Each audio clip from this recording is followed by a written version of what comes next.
Bago po tayo ng video. Ito po yung nasasakupan pa rin ng ano ng 7 hektarya dito sa kagubatan ng Real Quezon. Ayan. Kailangan po alisto kayo dyan sa mga ganyan kasi minsan po may ahas yan dyan sa taas na yan. Mga ganyan sa ilalim. Lalong-lalo na kung nasa tabing ilog. Inaakit po kasi yan ng mga sawa.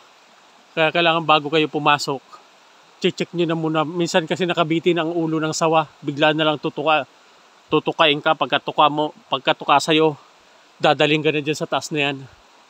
Wala na, kakainin ka na. Kaya kapag umaakit po kayo sa kagubatan, alisto po kayo parating.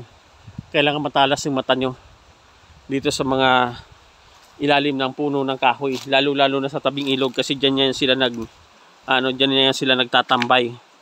Kapag may napadaan na baboy damo, ang baboy damo po ay delikado rin, matapang po ang baboy damo lalo na dito sa kagubatan, kaya kailangan alisto po kayo. Ayan. Ayan, binibidyo na ulit po natin yung pag nakakita ulit tayo mamaya ng i-video natin itong isa. Ito pa rin po yung frontage ng 25,000 pesos na kulang-kulang 7 hektarya na niyugan.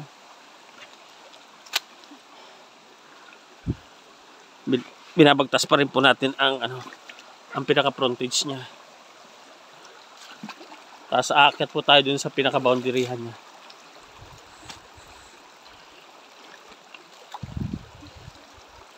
Ayan. Pag ganyan mga tuyo yung bato.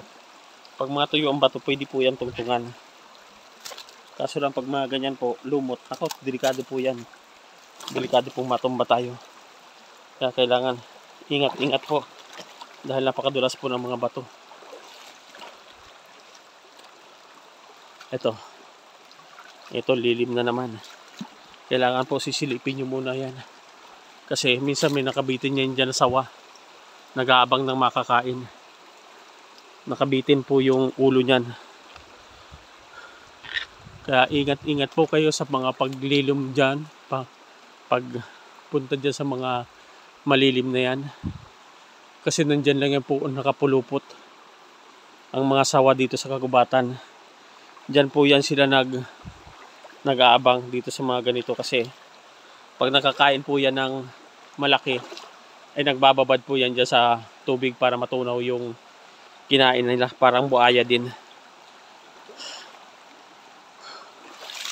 Ayan. Napakaganda po dito. Napakaganda po ng frontage nung 25,000 na sinasangla dito na kulang-kulang 7 hektarya. Sana magkapera agad ako para makuha ko to. Sayang.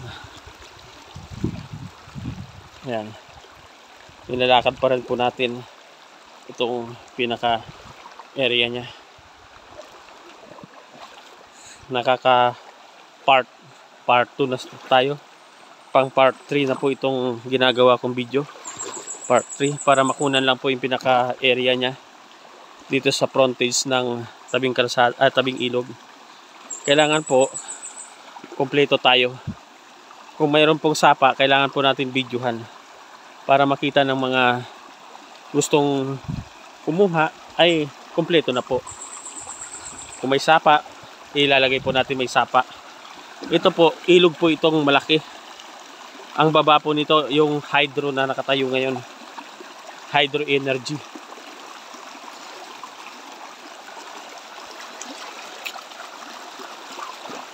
Pag ganito sa tabing ilog, dandahan lang tayo. O sa ilog ka dumadaan dahil madulas po. Pag nabagsak ka po dyan at nabagok ang ulo mo, walang tutulong sa'yo kung mag-isa ka lang. Dahil tayo mag-isa lang, wala tayong kasama. Ayan. May lilim na naman po. Lilim.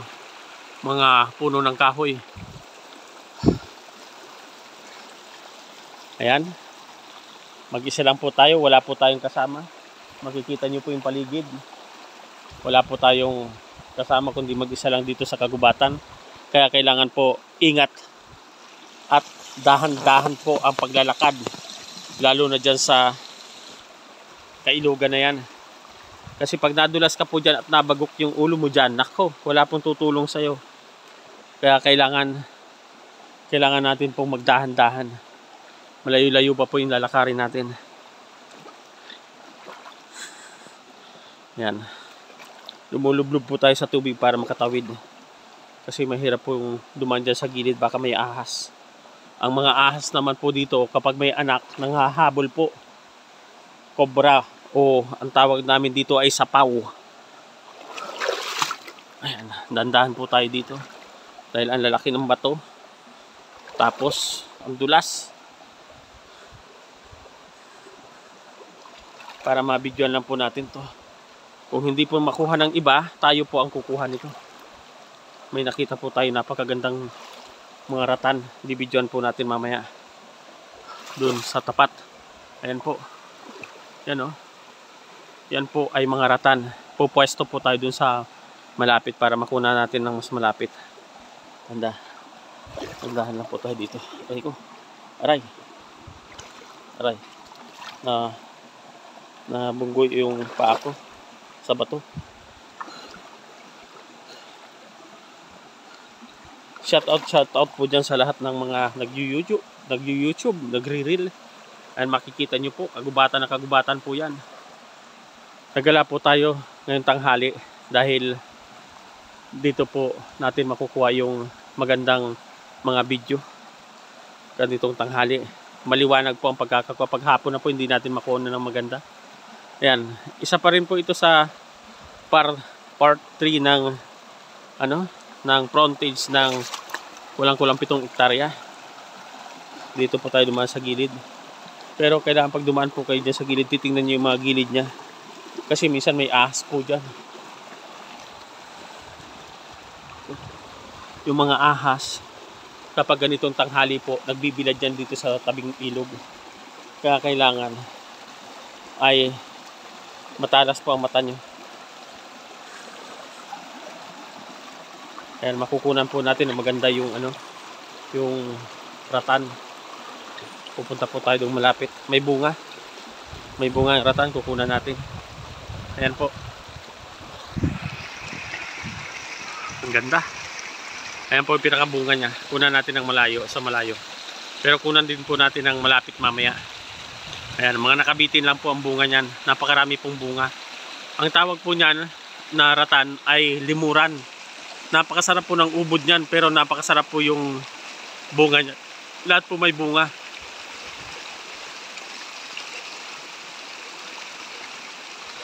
Ayan, dito pa rin po yan sa frontage ng kulang-kulang 7 hektarya. Minsan, may mga baboy po yan dyan sa gilid ng ilog na yan. Ayan, ang layo pa po ng lalakarin natin. Papunta po tayo doon. Kapag naka 10 minutes na, cut po natin. Tapos, part 4. Ayan, kunan lang po natin to. Itong bunga ng ratan. Napakasarap po niyan ang bunga niyan. Kaso lang dandan po lang po tayo dahil napakadulas po dyan. Ayan. Pwede po tayong tumalon dito kapag tuyo. Kapag hinog po yan, ay hinog na. Pwede na pong kainin yan. Kukuha tayo ng isa, tikman natin. Pero ang kulay po niyan ay dilaw. Yan, wow, napakasarap po niyan. Hindi pa hinog.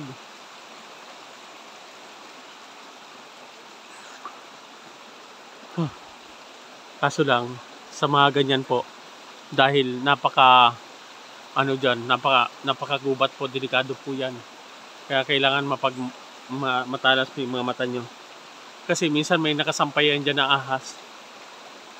Ang ahas naman ay takot sa tao. Kaso lang, kung magipit ka na, lulusubin ka na ng ahas. Ang dami pong bunga. Wow, sarap. Yan, dito pa rin po yan sa 25,000 na sinasangla. 3,000 at 2,000 na buo na niyog ang makukuha. Kukunan ko po ng bago. Ayan, maraming salamat po.